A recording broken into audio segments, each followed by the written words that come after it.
এটা সৰু ভিডিঅ' লৈ আহিছোঁ, ৰেচিপিৰ নহয়। আজি এটা বেলেগ ভিডিঅ' দিম বুলি ভাবিছোঁ। এয়া হৈছে সৰু মাছ, কেইবাবিধো মাছ মিহলি হৈ আছে। অকল পুঠিয়েই নহয়, সানমিহলি মাছ আছে। আৰু সেইবাবে প্ৰথমতে মাছখিনি এনেদৰে ভালকৈ বাছি লৈছোঁ। বাছি লৈ পানীখিনিতে থৈ দিছোঁ। মাছখিনি যিহেতু চাফা হৈ থাকে অকণমান এই পানীখিনিত থ'লে, আৰু সৰু মাছ বাছোঁতে অকণমান সময় লাগে। আমি দুয়োজনেই বাছিছোঁ। মাছখিনি বাছি উঠি এনেদৰে ভালকৈ আমি এতিয়া ধুই ল'ম। কেইবাবাৰো ধুইছোঁ। ধুই উঠি চালনীখনতে ধুই লৈছোঁ, যিহেতু চালনীত মাছ ধুবলৈ ভাল হয়। সেইবাবে মাছখিনি এনেদৰে ধুনীয়াকৈ ধুই লৈছোঁ, আৰু ধুই লৈ পানীখিনি যাবলৈ দিছোঁ।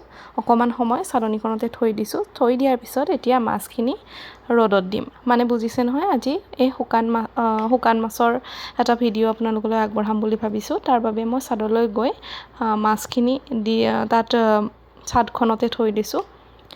ভিউটো অকণমান দেখাই দিছোঁ, খুব ধুনীয়া ভিউ এটা আহে। আৰু মাছখিনি নিবৰ সময়ত এয়া দেখিছে, ওপৰলৈ আহি দেখিলোঁ পৰুৱাই ধৰিছে। পৰুৱাবোৰ আহেই আৰু ক'ৰবাৰ পৰা। তাৰপিছতে মই এই মাছখিনি আজি লৈ গ'লোঁ। দুদিন এনেদৰে শুকুৱাবলৈ দিছিলোঁ, খুব ধুনীয়াকৈ শুকাই গৈছে।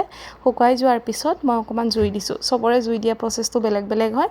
এনেদৰে জুই দিলে কি হয় জানে, মাছটোৰ এটা যে গোন্ধ থাকে শুকান মাছৰ, সেই গোন্ধটো কমি যায় আৰু খায়ো সোৱাদ লাগে।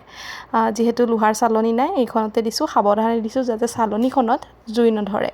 তাৰপিছতে মাছখিনি এটা ৰঙচুৱা হৈ যায়, দেখিবলৈ ভাল হৈছে। ইয়াৰ পিছৰ ৰেচিপি দিম বাৰু শুকান মাছৰ। আজিৰ ভিডিঅ'টো ইমানেই।